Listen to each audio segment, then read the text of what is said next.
Hello and welcome to a special edition of The Nexus. Our guest today is the billionaire founder of Blackwater, Erik Prince. Now, his critics have called him everything from the king of mercenaries to the prince of darkness because of what some of his men did in Iraq.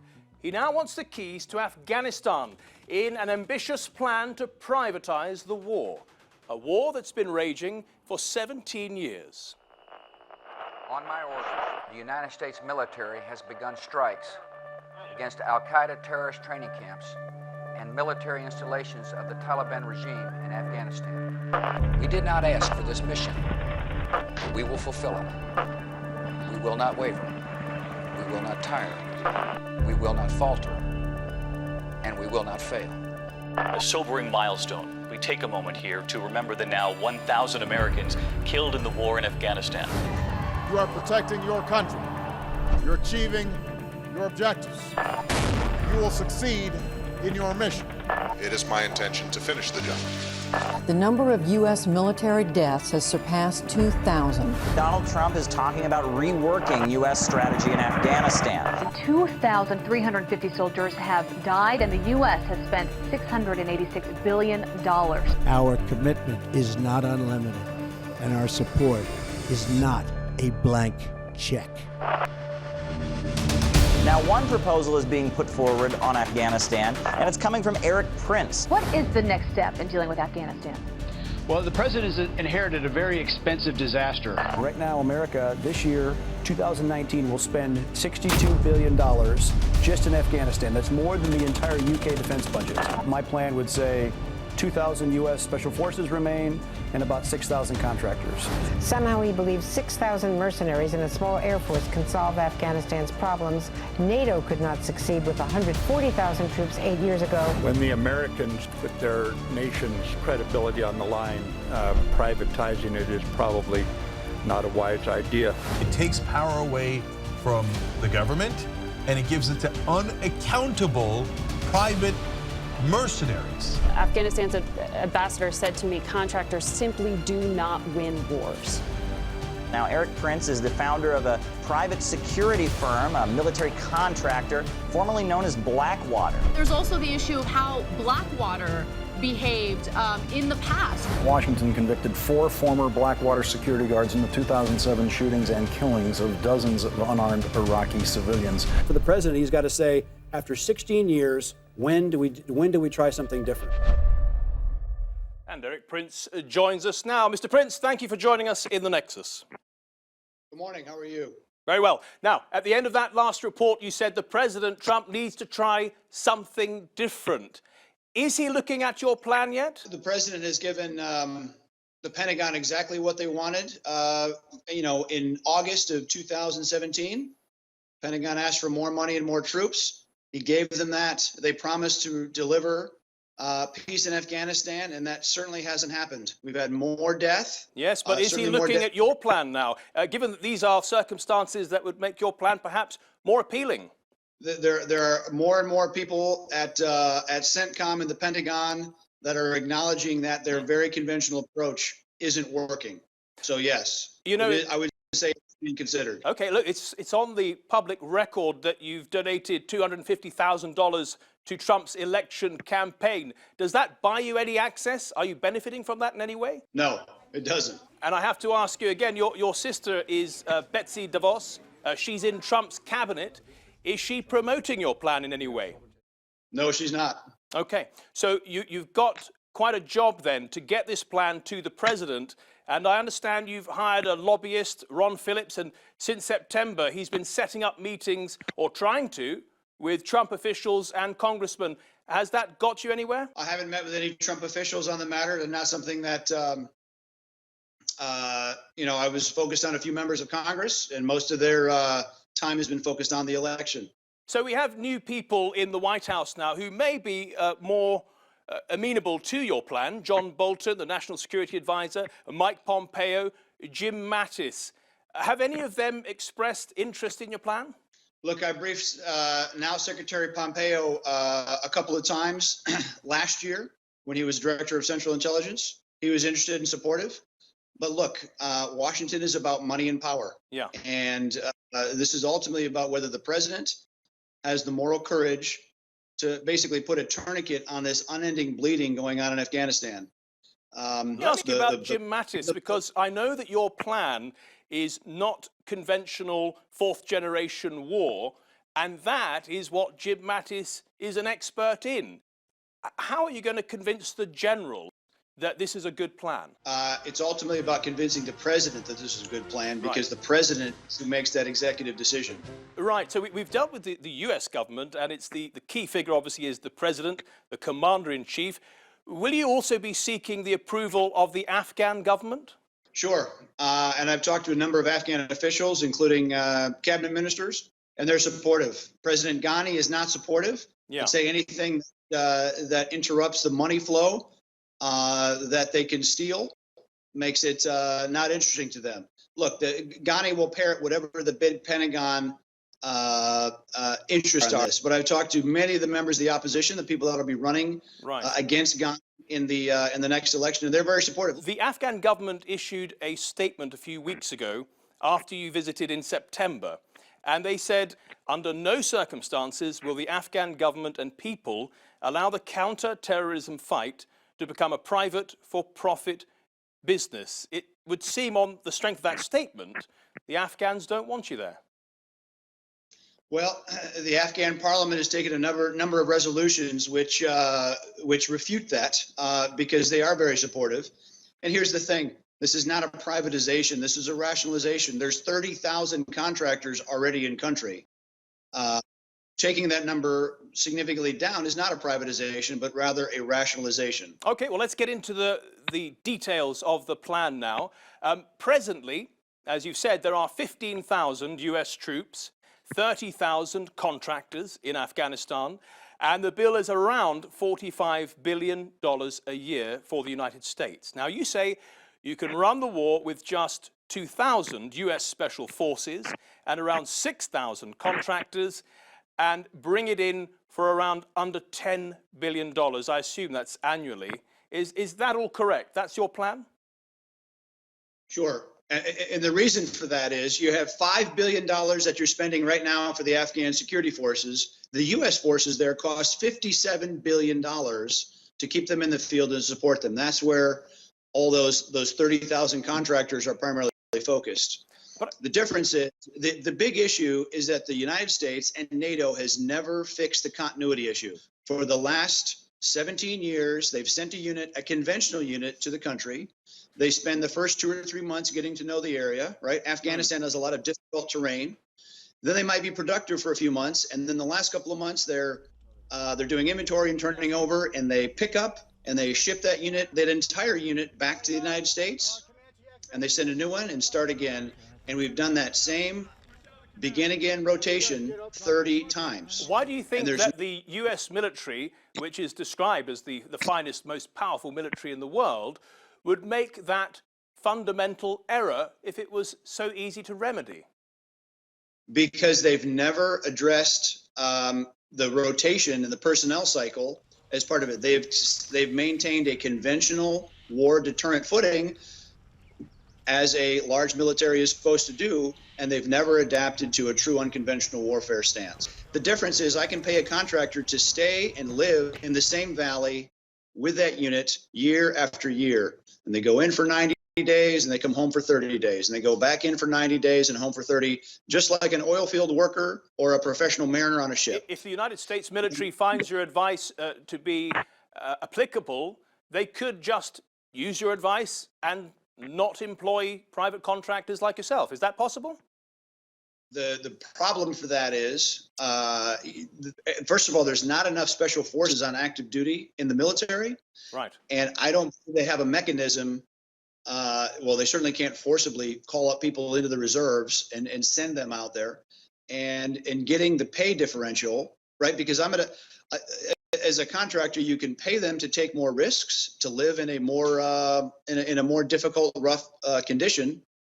That's the flexibility that comes with the private sector that the big conventional military just cannot. I just want to refer you to what that mercenary in the report, Sean McFate, said. He derided the plan, and he said Prince is an amateur. Somehow he believes 6,000 mercenaries and a small air force can solve Afghanistan's problems.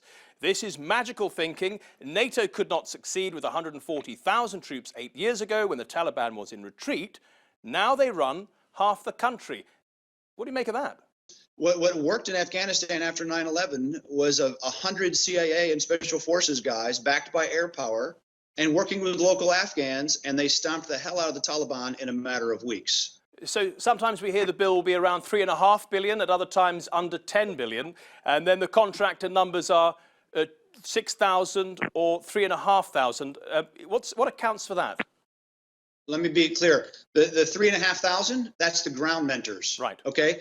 Those are the guys that would attach into each Afghan battalion. Right. The one part of the Afghan military that actually works is the Afghan commando units, because they're trained and mentored by their U.S. Special Forces counterparts. Right now, you have a 3% per month attrition rate out of the Afghan forces. That means they're dead, they're wounded, or they're deserting. 3% per month annualizes to 36% a year. You cannot train enough people to even sustain your force, because the United States has not put the mechanisms in place to support those units in the field, or even to get the men paid and supplied on time. When right now, on a weekly basis, there are Afghan units that are surrounded at an outpost by a few hundred Taliban, and no one comes and gives them close air support. No one gives them resupply. No one even medevacs their wounded. And so after days, that poor base commander either surrenders and are slaughtered, or they're slaughtered in battle. When you see the casualty counts of 30 dead, 40 wounded, 20 captured, that's a routine basis of an entire base wipeout. That's why you have a lot of Afghan soldiers voting with their feet and getting out of there, because their government has broken their trust with them. Currently, the United States is in direct peace talks with the Taliban, being mediated somewhere in Qatar. And so I guess the last thing they need is for you to come along with your plan. Well, I think the Taliban have given the best endorsement of my plan, is that they've completely and utterly rejected it, because they know it would work. They remember what it felt like to be pursued by unrelenting special operations and intelligence officers right after 9/11, backed by air power, when we went to basically repeated the Soviet battle plan. Right. 6 months after the invasion of Afghanistan. We've been going backwards ever since. Mr. Prince, you've mentioned the benefits of your plan, but I wanted to ask you about your interests. You're a businessman. What's in it for you? Look, the business of America is business. And if you find a way to develop a good or a service that a customer needs and will save money doing, they'll buy it. Sure, people want to say this is a profit-making plan, but the fact is there's 30,000 contractors already in country and coming in with a different mix of capability. That includes contractors, and saving the taxpayers of the United States more than $1 billion a week is, I think, good math for the taxpayers. There have been reports recently that you're seeking to exploit Afghanistan's mineral wealth. Is that true? Well, look, there's $1 trillion worth of value in the ground in Afghanistan. There's significant minerals, there's significant energy. Sadly, the Soviet Union did a better job of developing the mineral resources of Afghanistan than the United States has. And the way you're going to bring lasting peace to Afghanistan is to employ people, not to keep them engaged in warfare. So, look, if you can set security enough in certain areas that you can attract capital to come in and develop those energy resources or mining or farming, that is how you actually bring lasting peace. There was a reporter called Anthony Lowenstein. You may have heard of him. He wrote an article recently that said an Afghan security company that was assisting Prince requested a meeting for him with the Afghan mining minister, Nargis Nehan, and described him as a current advisor to President Trump. Prince and his associates met officials at the Afghan Ministry of Mines on the 13th of January this year. I just want to know, is that true? And were you described as an advisor to President Trump? I'm not sure what how they described me, but sure, I have met with Ministry of Mining people before. Absolutely. As part of any plan to bring peace to the country, you have to figure out how to employ tens of thousands of people. There's skyrocketing unemployment because no one is afraid. People are afraid to invest in the country. So you have to set security in areas long enough so that capitalism can flourish. How will you protect the miners when a lot of these prospective mines will be in areas held by the Taliban? Well, why do you think that is? Why do you think the Taliban is holding those areas? Because they're making money off illegal mining. Look, the Taliban and Daesh make about $600 million a year between illegal drug trafficking and illegal mining. So the fact is the government doesn't control these areas. And so the Taliban is reaping the benefits and not taking, and using it to fund their terror operation. Now, you sold Blackwater back in 2011, and now the chairman of the Frontier Services Group based in Hong Kong. It's mostly owned by a Chinese company, which is state-owned. Is that all correct? No, we certainly have Chinese retail shareholders, and there's a Chinese government company that is a 20% shareholder in the company now. But most of it, and we have U.S. mutual funds that are shareholders as well. Now, John Bolton, the National Security Advisor, when he came into office, he was very clear that China is the biggest threat to the United States, their greatest rival now. Why would you get in bed with the Chinese?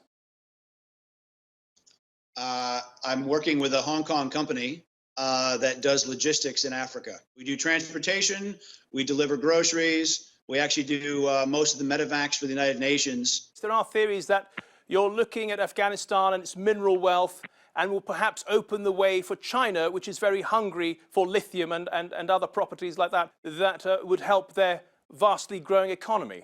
Well, I would say the biggest concern for China, like it is for Russia in Afghanistan, is the fact that it not become a complete and utter terror sanctuary, because China is their neighbor to the east. Now, there is another reason, perhaps the biggest reason so many people are against your plan, and that is the reputation of your old company, Blackwater, in Iraq.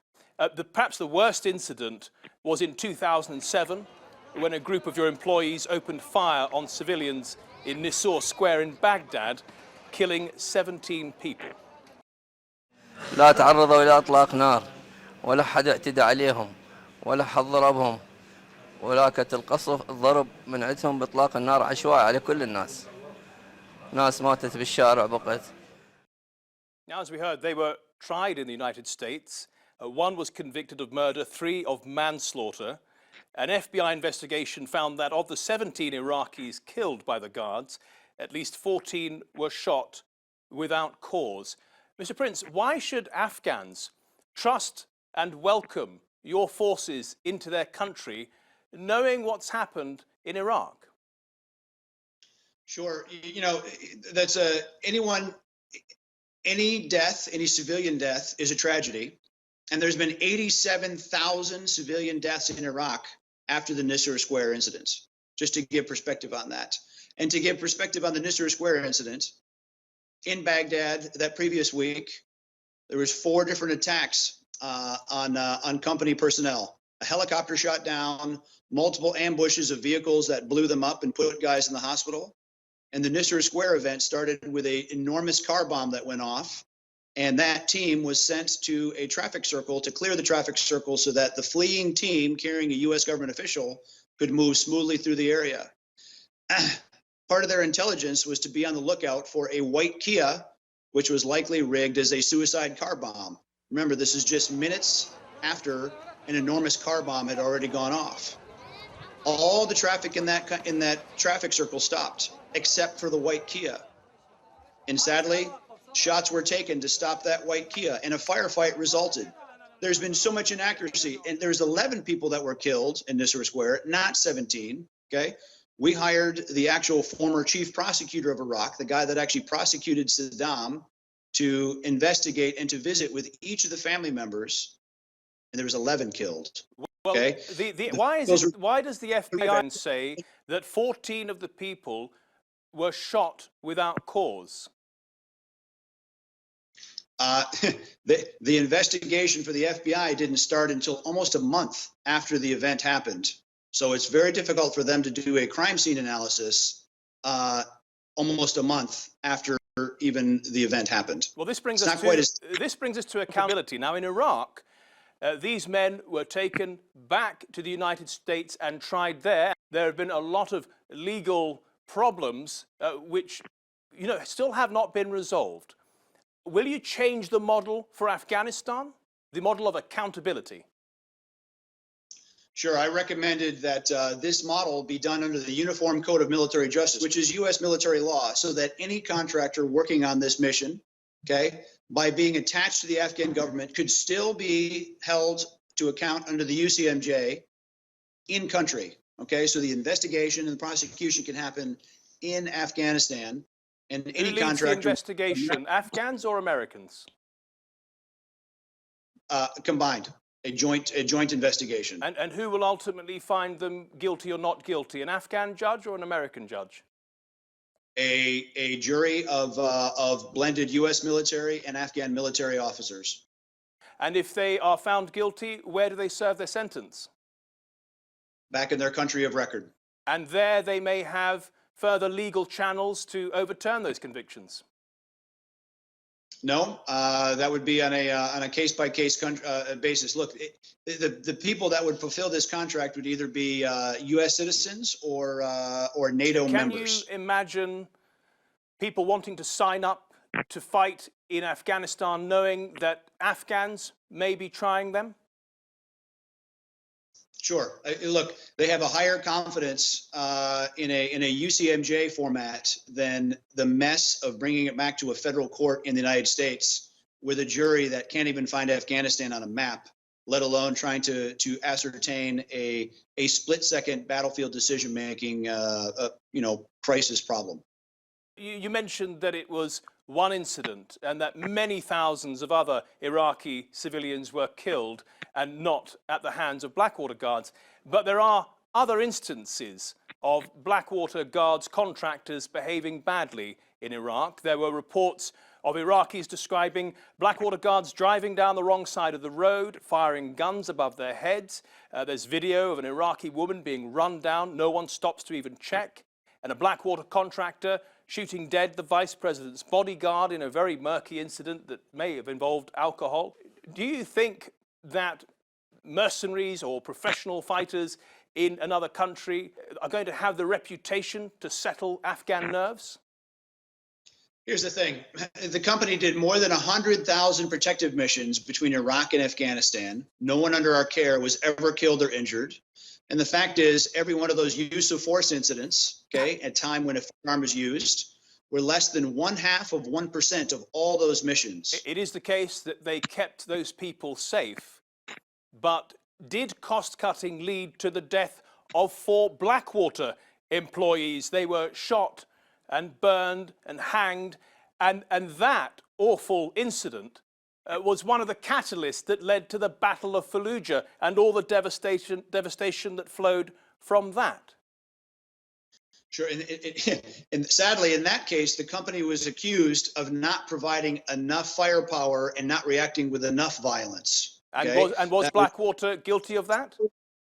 Excuse me? And was Blackwater guilty of that, not providing them with the armoured vehicles they need, instead sending them out in normal cars? I know that the families of those 4 men sued the company and it was settled out of court, but there was no admission of guilt. I mean, would you apologise to the families now, today? Of course, I went and did the death notifications for that. I knew those men. But in that case, those armored vehicles were supposed to be provided by our customer, not by the company. And look, that was very early in the Iraq War. Most people were driving around in thin-skinned vehicles. I was in that area 3 weeks before in exactly the same vehicles that they were in. So they weren't doing anything that I wasn't doing myself. A final question for you, Mr. Prince. You're worth apparently around $2.5 billion and are one of the most...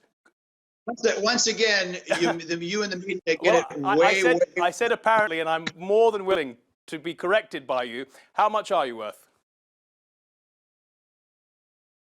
A micro fraction of that. Okay. Okay, it's asinine for you to, and it's asinine for you to ask that kind of question. No, it wasn't. The question actually was leading to something bigger, which is that you're clearly not in need of the money, and you are attracting a great deal of criticism. Have you ever considered? Sure. Have you ever considered not doing this business anymore? I think it's important to end a war. Okay, if the United States pulls out completely out of Afghanistan, you will, within weeks, have to be pulling people off the rooftop of the U.S. Embassy by helicopter because the entire country will collapse. But yet to continue to spend $62 billion, more than the entire UK defense budget, is wrong, and it is a waste. It is a waste of American blood and treasure, and it is a waste of Afghan personnel as well. And I'm happy to have a debate head-to-head on anybody that wants to say we should keep doing exactly what we've been doing in Afghanistan the last 17 years. Einstein had a word for that, and that's called insanity. Erik Prince, thank you very much for joining us here in the Nexus. Appreciate it. And thank you for watching. Remember, you can see all our episodes, including this one, online on our YouTube channel. Until next week, goodbye.